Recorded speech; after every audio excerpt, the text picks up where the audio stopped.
Je sais pas comment vous faites vous, mais quand vous avez des amis qui ne vont pas bien, toujours super délicat de savoir comment réagir, comment les aider, quelle réaction avoir avec eux.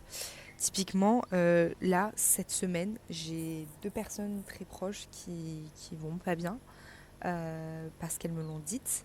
Et en fait, je suis totalement paumée dans le sens où je sais que moi, quand je vais pas bien, il y a des moments où j'ai envie de parler à personne et je suis en mode foutez-moi la paix. Et il y a des moments où je suis en mode j'ai besoin des autres. Et d'un autre côté, je pense qu'on a besoin des deux quand on va pas bien, mais c'est super délicat de savoir là la personne, votre amie, quelle phase elle est. Est-ce qu'elle est dans la phase où elle veut être toute seule? Est-ce qu'elle est dans la phase où elle a besoin d'aide? Et donc vous voulez pas trop forcer non plus parce que vous savez pas, peut-être qu'elle est dans la phase où elle a besoin de personne, mais d'un autre côté, là ce que je me dis actuellement c'est que si je l'ignore entre guillemets, enfin je la laisse tranquille et qu'elle a besoin de moi, bah en fait je suis une mauvaise amie, je suis une mauvaise personne et elle risque de se sentir encore plus seule. Donc c'est très très difficile et c'est pour ça que je voulais faire passer ce message en tant que personne qui vit une situation difficile. Par exemple, si vous êtes en train de vivre une situation difficile et que vous avez des amis et en fait vous dites à vos amis que ça va pas ou vos amis savent que ça va pas, c'est d'exprimer clairement ce dont vous avez besoin. Est-ce que vous avez besoin d'être seul? Bien sûr, dire la vérité, mais est-ce que vous avez besoin d'être avec eux? Moi, je sais que j'ai appris à faire ça. C'était très difficile pour moi de demander de l'aide à mes amis quand ça allait pas.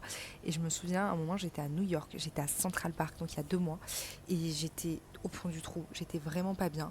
Et d'un autre côté, j'étais là, je ne veux parler à personne, j'ai besoin de personne. Et d'un autre, je savais que je me mentais à moi-même et qu'en fait, j'avais juste envie d'appeler quelqu'un et de pouvoir partager ça. Et c'est ce que j'ai fait. J'ai envoyé un message et j'ai dit non mais là, s'il vous plaît, quelqu'un peut m'appeler, ça va pas, à une copine à moi. Et en fait, elle m'a appelé directement et c'était pas évident à faire parce que bah forcément, il y a une question de j'ai pas envie de déranger la personne, il y a une question de toute façon la personne elle a aucun pouvoir, elle va pas savoir quoi dire, mais en fait le fait d'avoir exprimé ça, même si elle savait pas quoi me dire au téléphone et qu'elle avait aucun pouvoir sur ma situation, ça a changé beaucoup de choses. Ça m'a fait beaucoup de bien et ça m'a aidé à prendre du recul.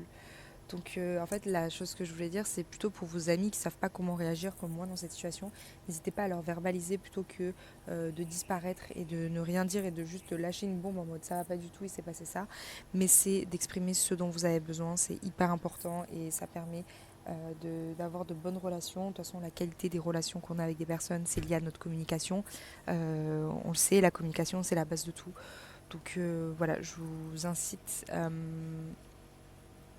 à parler, à dire ce que vous ressentez et à ne pas avoir peur. C'est hyper important même quand ça va pas. Je pense que c'est un rôle aussi d'amis de pouvoir dire à nos amis ce qu'on ressent, ce dont on a besoin et voilà, il faut y aller à fond. Donc pour vos prochaines situations où vous allez mal, dites à vos amis ce dont vous avez besoin. Bref, je vous fais de gros bisous et je vous dis à bientôt. Ciao ciao.